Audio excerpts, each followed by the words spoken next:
Skinwalkers. Arguably one of the most terrifying supernatural entities that a person can imagine, with eyewitnesses claiming they can mimic humans and animals alike in physical form and stature, but also in mannerisms and the sounds they make. They seemingly exist as creatures suspended halfway between a spirit and being part of the physical world.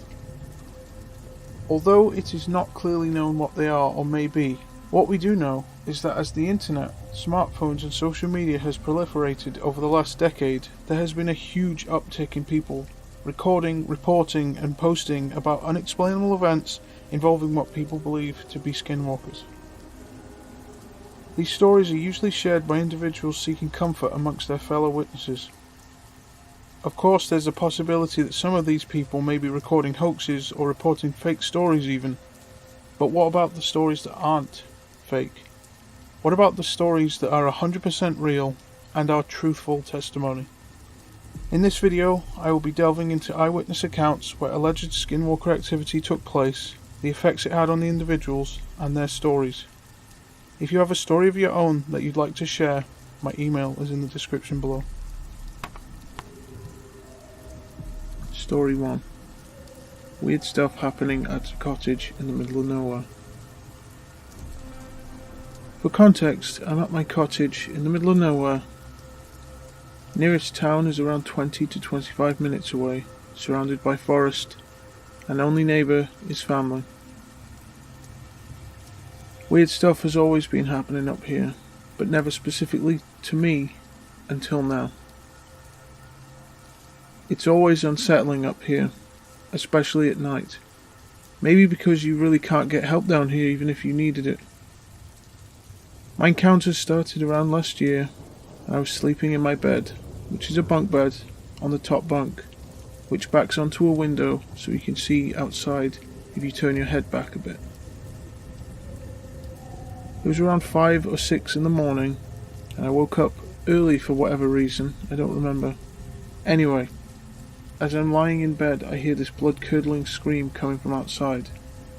My window was open because it was summer and hot. It scared the absolute life out of me, but nevertheless, I looked outside to try and see what it was. Nothing. But something was still screaming. It kept on going for about 5 minutes, and then it just stopped. Then this year, I come back up. A few days ago, I go out for a smoke on the back porch. It backs right onto the forest and the area where my bedroom window is. I'm smoking, and all of a sudden, something starts laughing. Not a laugh you'd hear from a human. I can't explain it. Almost like an animal trying to imitate a laugh. Very low and odd sounding. I brushed it off until I heard branches snapping, which nearly made me crap my pants. Then I went inside. I closed and locked the door. After that, I tried watching TV, but I actually couldn't shake this awful feeling. Sheer panic. I can't explain it. It felt like I was being watched. At this point, I was scared as hell, so I went to my room to go to bed. And then I saw it. A silhouette of a face in my window. The window to my bedroom is about 8 feet off the ground, so no regular human could stand beside it and look in. My light was on, and it was dark outside, so I could barely see it. I mostly saw my own reflection, but something was definitely there. I ran out of the room for a second, went back in, and it was gone. I have zero idea how I slept in that room that night. Ever since that day, while I've been up here, when it's night time, I have that feeling of being watched. Extremely unsettling, and as I said, I can't explain it. Every single night, something knocks on my bedroom window and makes noises outside. I wholeheartedly believe that something is stalking me, and it's whatever the hell was in my window. Update 1. Compared to the other nights, last night was fairly uneventful, except outside noise. It sounded like something was banging on the wall. It's either that or a car door. I couldn't figure it out.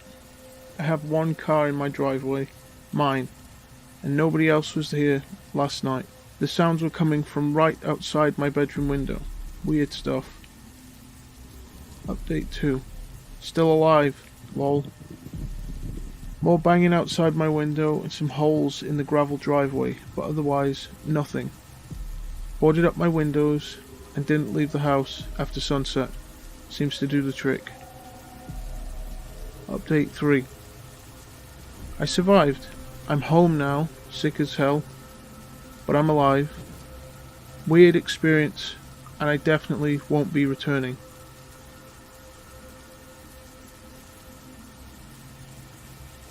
Story 2. Luring me in. A little detail first.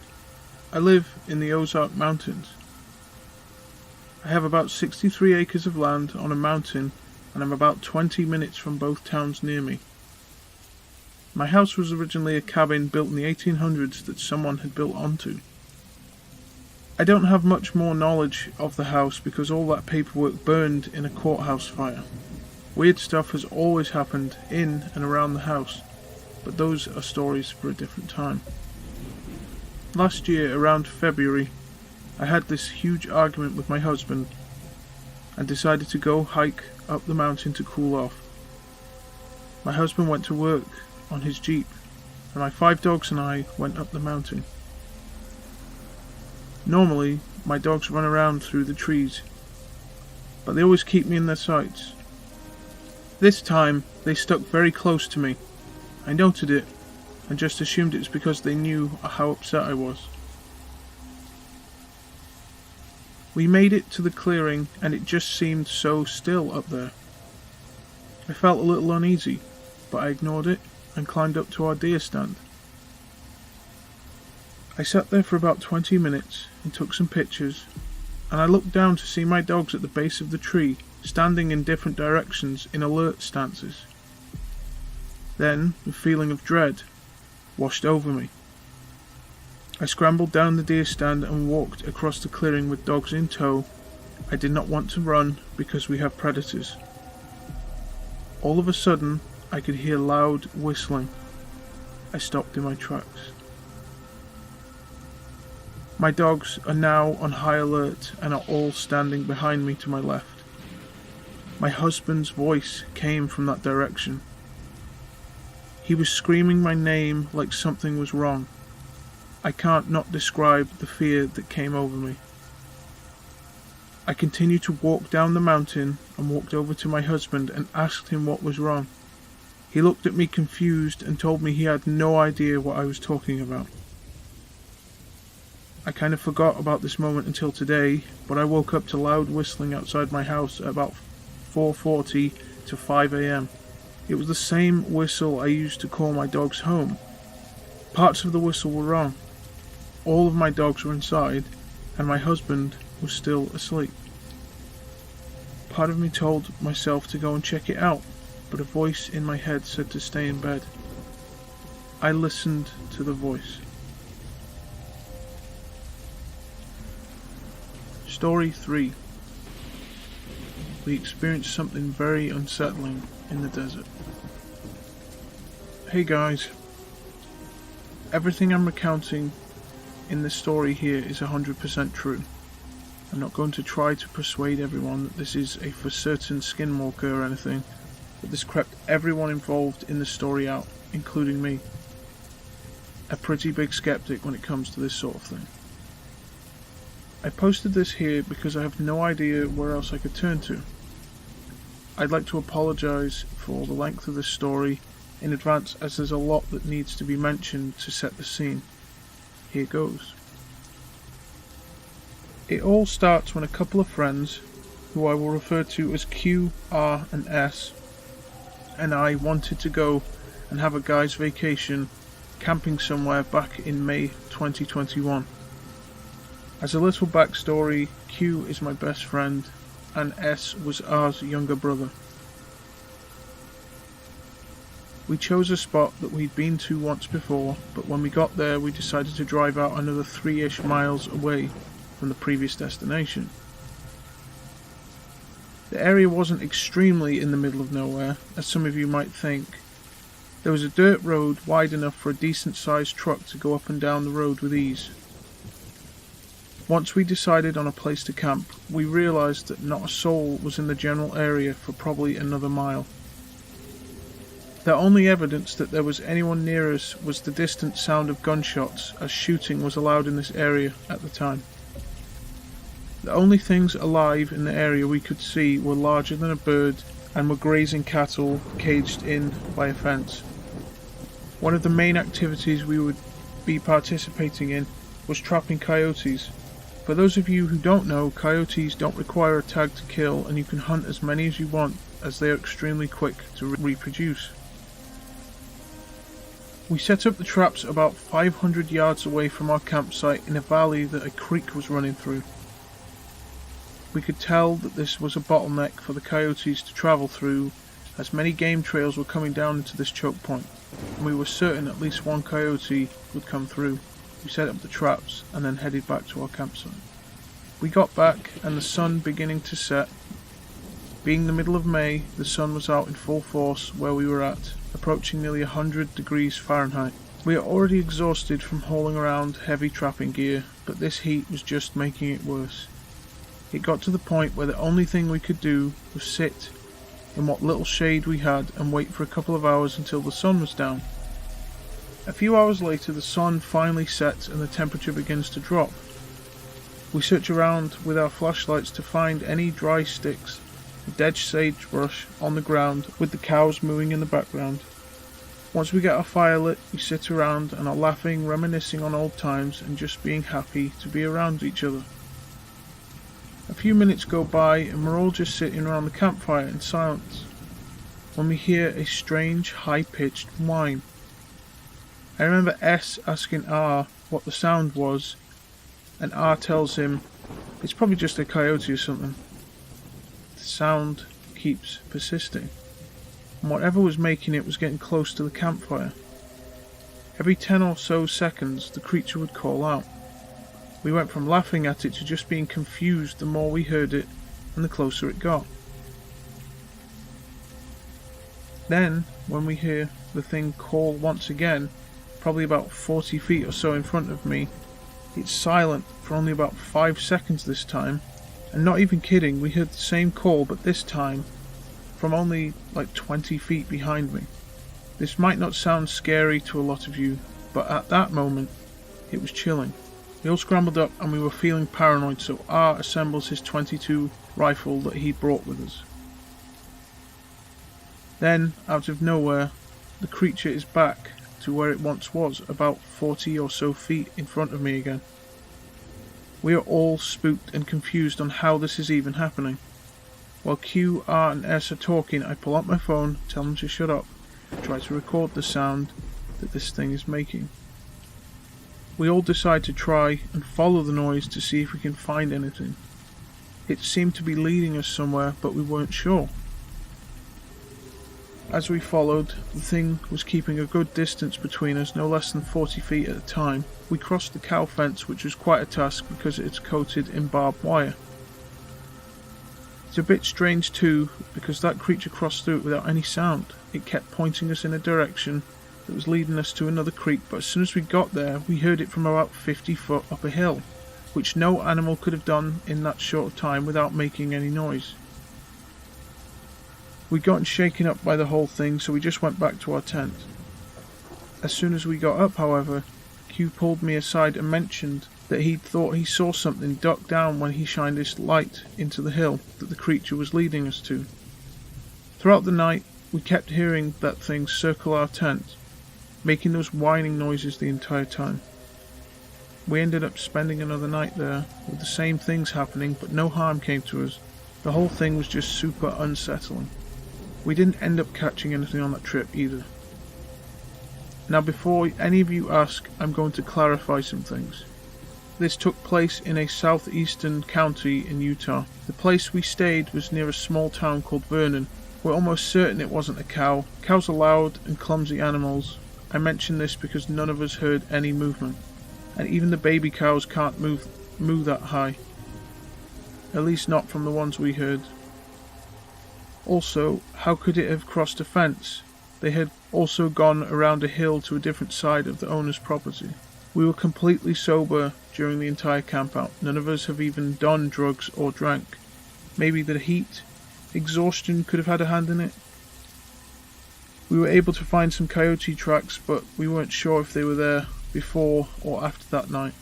Also, they were quite a distance away from the campsite, and they seemed to be going complete opposite direction from where the creature was taking us, so we ruled that out. I didn't record the descent into the valley because I got caught up in the moment.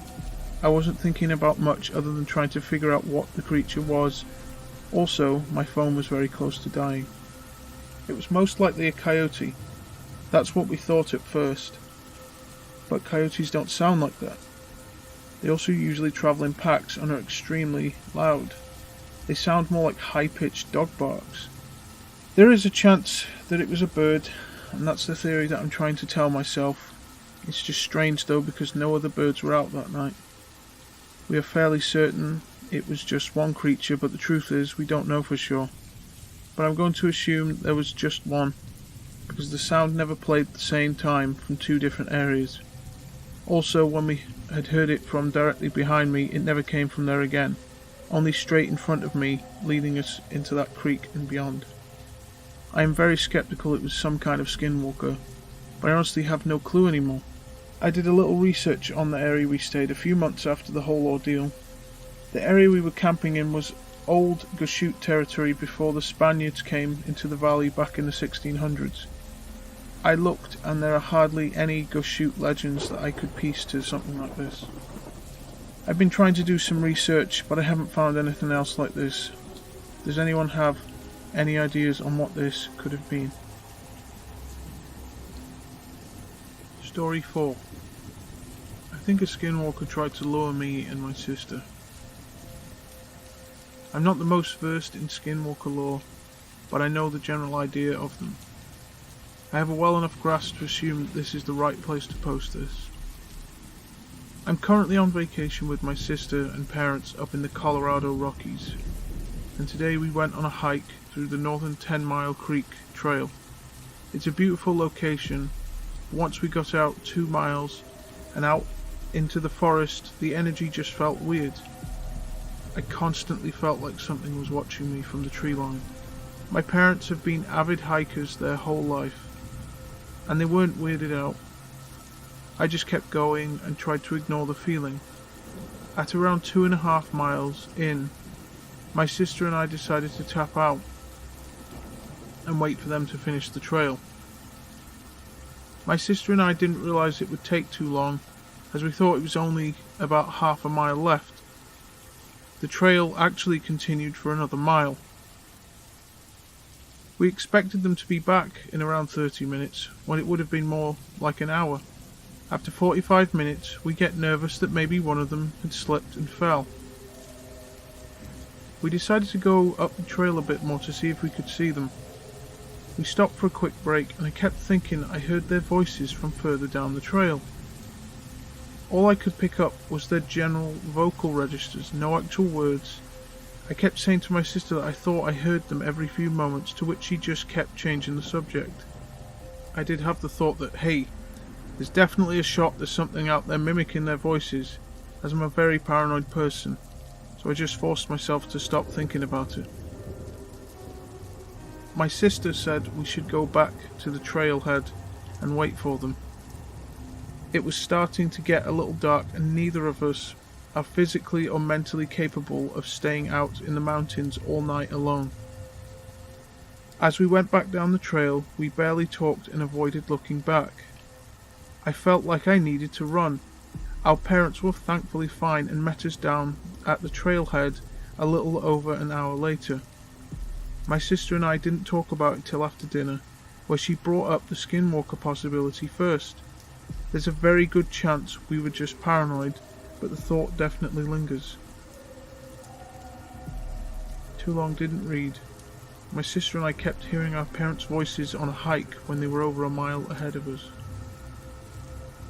So after hearing those stories, what are your thoughts, and did they sound familiar to you? Let me know in the comment section below. Also, Welcome to my first video on my channel, and I hope you enjoyed it. And I hope you'll enjoy your stay. Leave a like on this video or subscribe to catch my next videos, and until next time, God bless and stay safe from the grim wonders of our world.